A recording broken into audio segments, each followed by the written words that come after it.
Welcome to Human Fuel, a gentle pause and a breath of clarity on your journey towards well-being, authentic power, and inner transformation. We bring together diverse healers to explore what it means to thrive in body, in mind, in spirit, and in our society. One breath, one honest conversation, one tool at a time.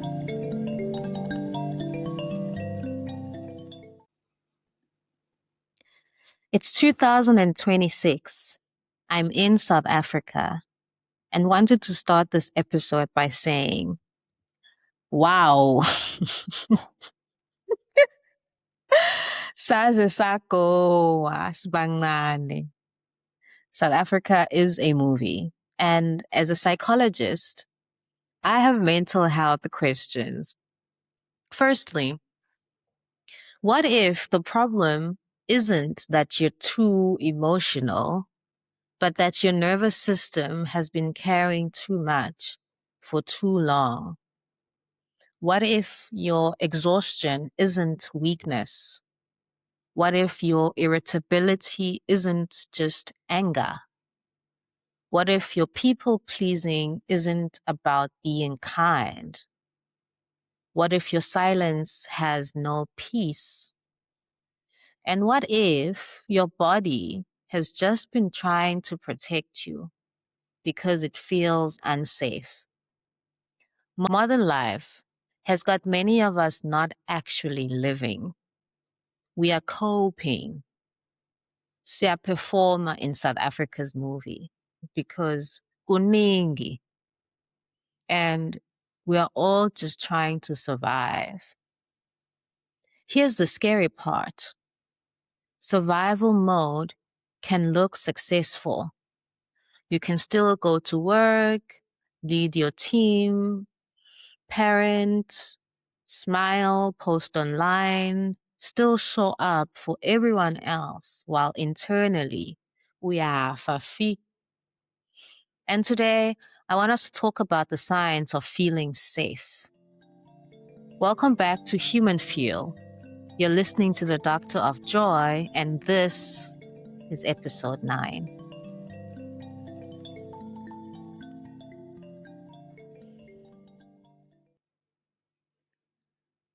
The truth is, many people are not struggling because they are weak. They're struggling because their nervous system has adapted to chronic stress, constant emotional pressure, and survival. And when we understand that context, we stop asking ourselves, what's wrong with me? And start asking, a lot is going on. What do I need right now? Njengamanje. This is how we begin to regulate our emotions. And before we go in too deep, let us start by having a working definition of what emotional regulation actually is. It is the ability to remain connected to yourself emotionally, mentally, physiologically, and relationally, even while experiencing stress, discomfort, or strong emotions. And this is what it does not mean. It doesn't mean suppressing emotions or becoming emotionless. It doesn't mean never feeling triggered ever again or pretend to be always okay. It also doesn't mean positive thinking your pain away. Emotional regulation means learning how to feel emotions without drowning in them, staying present without shutting down, responding instead of only reacting, learning how to reconnect to safety after stress, and remaining anchored in your body and heart during difficult moments.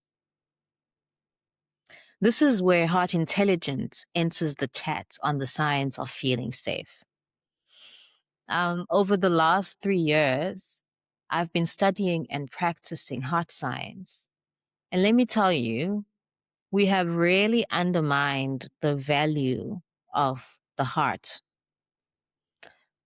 Turns out that the heart is not only a blood pumping organ. It is part of an intelligence communication system in your body that works with its own sort of brain.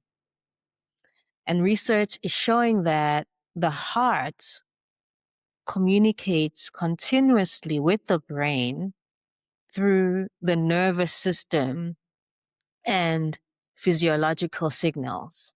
Okay, I'm nerding out. But what I mean also simply is that when we are emotionally regulated, for instance, our breathing becomes steadier, our thinking becomes clearer, the nervous system feels more balanced, and you tend to increase what they call emotional latitude or flexibility. The combination of this intelligence within your body is called heart-brain coherence. And another interesting finding is that coherence, this sort of harmony within your body system, is contagious. For example, we see it in how umama that is calm and consistently present can easily regulate their child, uma ikal ngan. And we see it in how an emotionally unstable leader can stress out an entire team. We see it in how one friend, even if you don't talk as often, can help you feel safe again.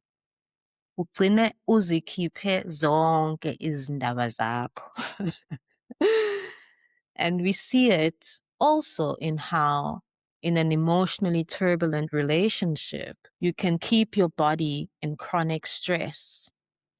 Now you're tiptoeing around each other, and nothing that needs to be said ever gets said. Our nervous systems are constantly reading each other for cues of safety or danger, because we also need each other to heal. It's a tricky situation because healing is relational, but it should not be emotionally dependent. If we affect each other emotionally, then part of the healing also becomes taking responsibility for the energy that we bring into spaces, our way of communicating, ukwazi ukucupha ikhala, our reactions, our boundaries, and our well-being overall from a place of awareness. Because emotional regulation is not only how do I stop the suffering, it's also how do I become safer for myself and for others? How do I pause before reacting? Communicate honestly, repair after conflict, not lose myself under pressure, stop abandoning myself to keep others comfortable. These are the micro steps of emotional regulation. And one of the biggest barriers to emotional regulation is being in survival mode. Because when in survival mode, your nervous system is focused primarily on protection instead of growth and expansion and flourishing and joy and pleasure and presence and connection. Instead, your body begins organizing itself around avoiding pain, managing stress, controlling uncertainty, staying emotionally safe. Oh, Nkosi yami, just getting through the day. And many people live in the survival mode for so long that it feels normal. We've normalized it, especially Esauta. Anisha, what is this life that we're living?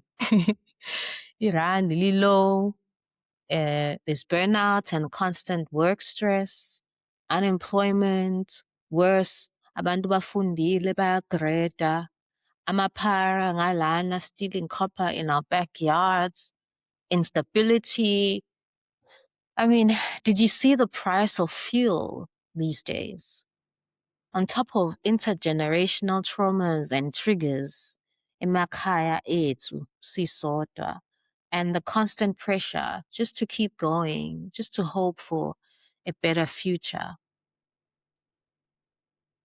And when we are on this ongoing survival mode, we develop new strategies to cope by constantly overworking.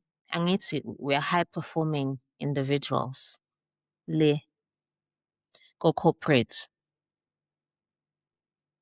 Struggle to rest because you're so used to being on alert mode. You shut down because it's just too much. You become hyper independent because no one feels safe anymore. You people please in situations that you cannot escape, like the workplace.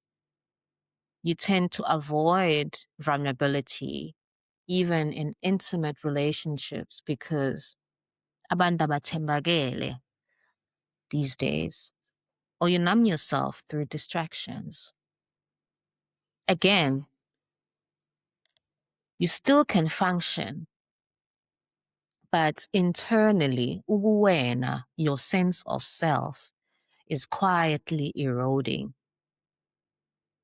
Emotions, and over time, when our emotions are not processed, expressed safely, or regulated, they don't disappear. They accumulate like emotional debt. And most people were never taught about paying our emotional debt through emotional processing. Instead, we cope. And many of our coping mechanisms became survival strategies before they became limitations.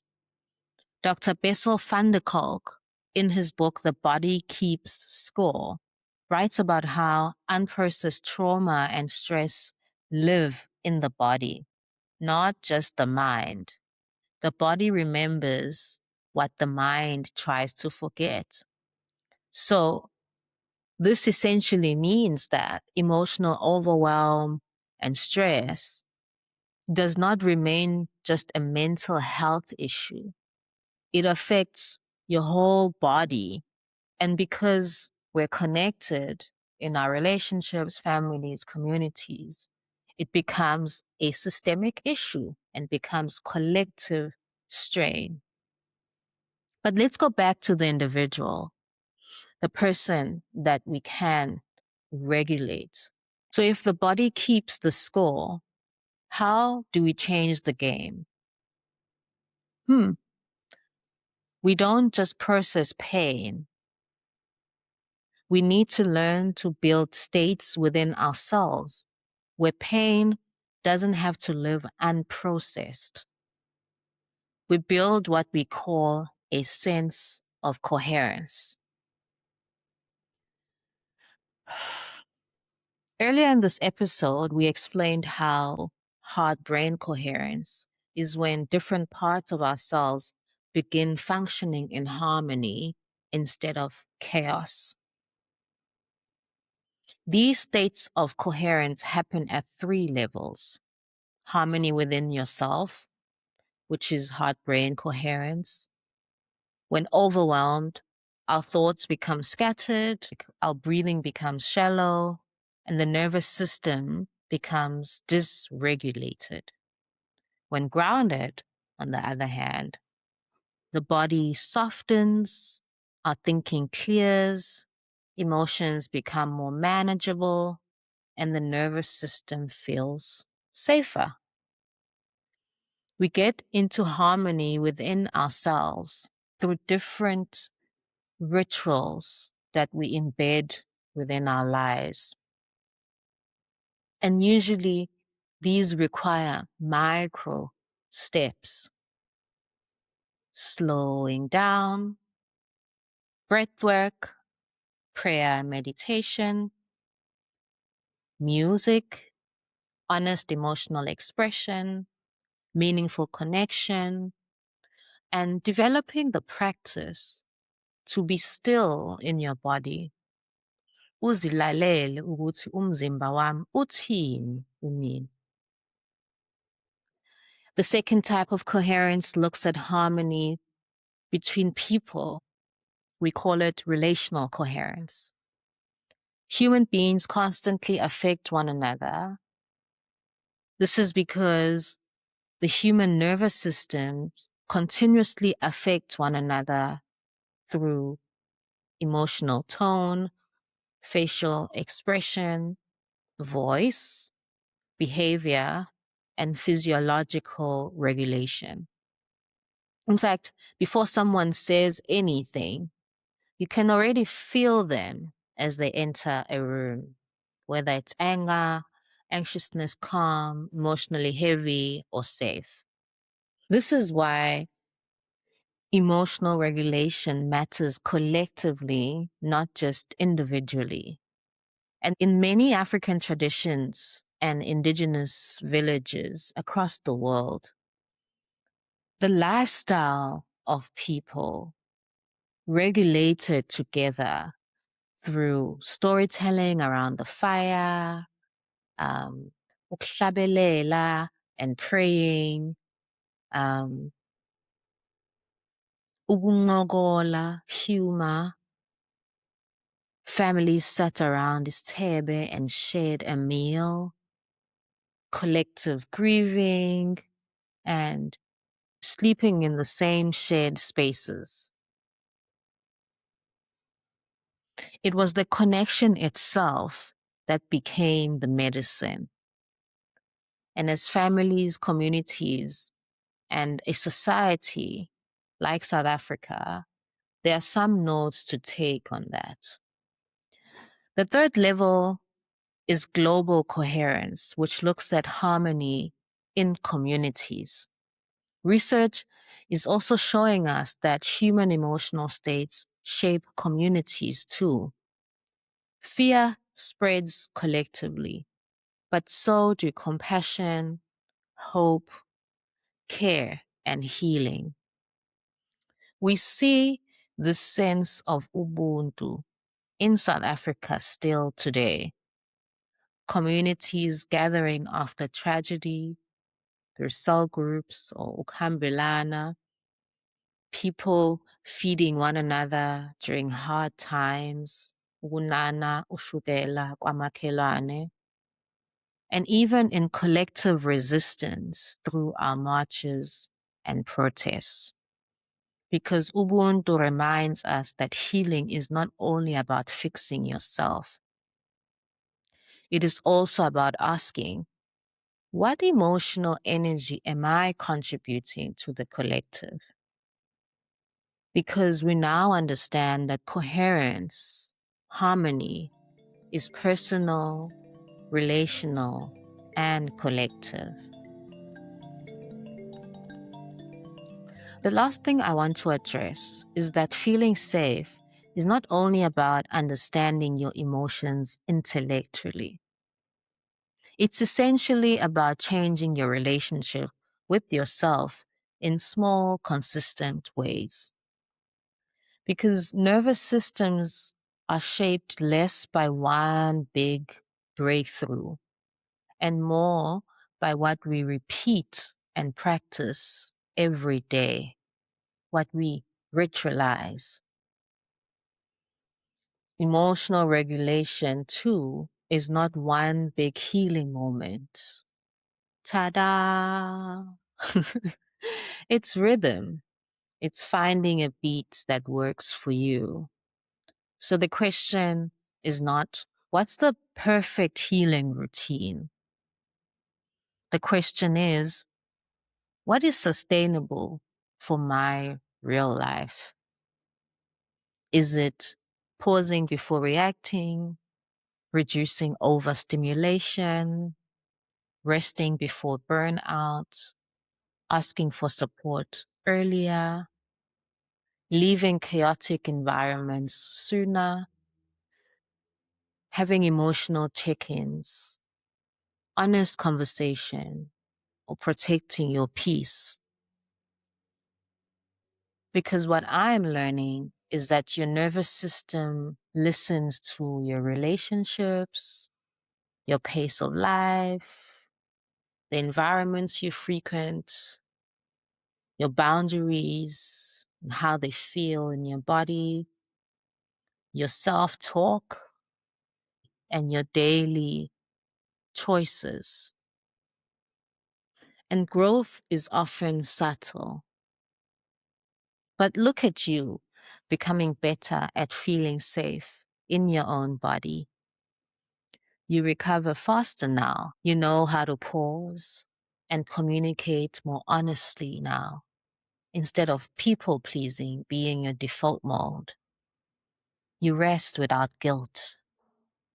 You notice your triggers earlier. You no longer abandon yourself as easily. That matters, and I'm proud of you for that. Healing has finally become about feeling safe enough to return to yourself while life is lifing. And if you've been listening to this episode thinking, I need support learning how to actually do this in my real life, after diving deep in my own goal and walking the journey of feeling safe again, I did a thing. I created my first online group coaching program, a 4-week journey to regulate your emotions, reduce overwhelm, and reconnect with a calmer, steadier you. It's designed with women in mind who feel overwhelmed, stressed, emotionally drained, or stuck in survival mode. And I'll be opening applications soon for our first cohort to start mid-July to mid-August this winter, where I want to be intentional about helping others create space for healing, release, and deep transformation. This program is especially for people who are navigating life transitions, struggling with low mood or mild anxiety, emotionally overwhelmed, burnt out, or stress, and wanting practical emotional regulation tools to support beyond insights. Because sometimes people don't only need awareness, we need practice, support, community, and safe spaces to reconnect with ourselves. Your emotions are not weakness. Your sensitivity is not failure. Your heart is not a burden. And maybe the real flex in this generation is learning how to stay soft, emotionally honest, grounded, and fully human in a world that keeps rewarding emotional disconnection.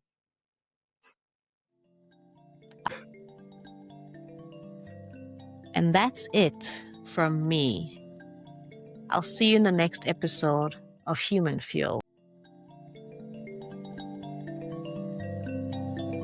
You have just refueled with Human Fuel, where healing meets conversation and transformation begins with presence. If this episode sparked anything in you, share it with someone you love or someone who needs a little light today. Follow us, subscribe, rate the show, and join the tribe across socials for truth, tools, and more fuel for your journey. Until next time, stay rooted, stay rising, and keep breathing. Siyabong.